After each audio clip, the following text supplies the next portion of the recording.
Hi, my name is Martin George. I'm the CEO of a company called LTC Language Solutions, and this is the sixth part of a six-part series. So if you've watched the other 5 parts, congratulations, and I really appreciate it. I hope you've learned some valuable information through watching the other 5 parts. Again, we're talking about how you can be appropriate in a cross-cultural situation.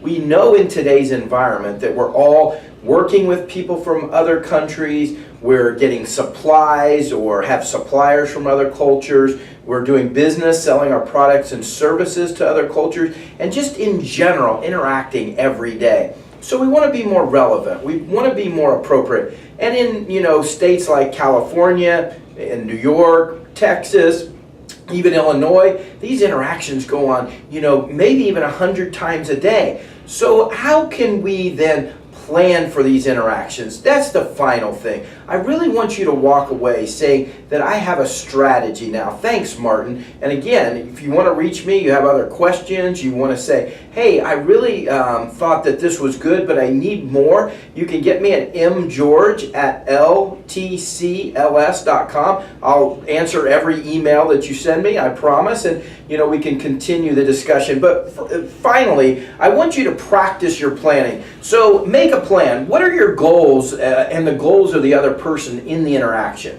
How could the different cultural values that the other person has affect behavior, decisions, and actions? So before you're even in that situation, really think about, I'm going to be meeting someone from, Pittsburgh, no, China, somewhere like that, and how is that person's culture going to interact?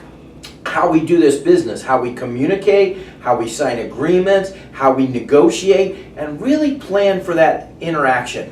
How do I know about the other person's culture that helps guide me? So, you can go to cultural resources. There's a lot of resources out there. I've mentioned Hofstede, who's a cultural anthropologist. There's Livingston that wrote the book on cultural intelligence. And there's many, many other centers like LTC Language Solutions. But really find someone, have a trusted guide to really help you to ensure that those interactions are appropriate for what you want. Maybe you want to be a direct negotiator. Maybe you want to be tough. Maybe you want to be straight down. Or maybe you want to be soft. And maybe you want to be circumlocution and say, well, we could take a look at that pricing structure. We could evaluate that.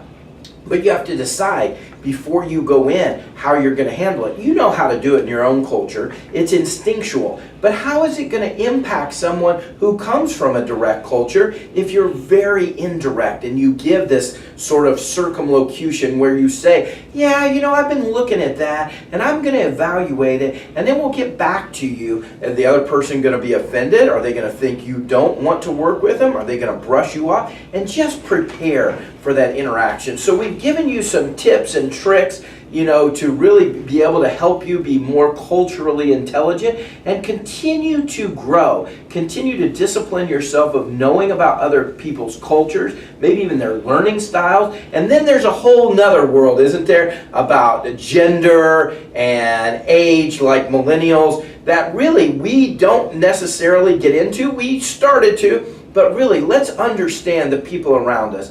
Let's try to work effectively. Let's try to understand the people we're having interactions with, because, all of us owe it to everyone around us to put our best foot forward. Thank you very much for spending this 6 weeks with me, and we're going to have another series coming up that I'm not going to announce very soon, but stay tuned and come back, and we'll have something new for you in another series starting the week after this one. Thanks. Have a great day. Bye.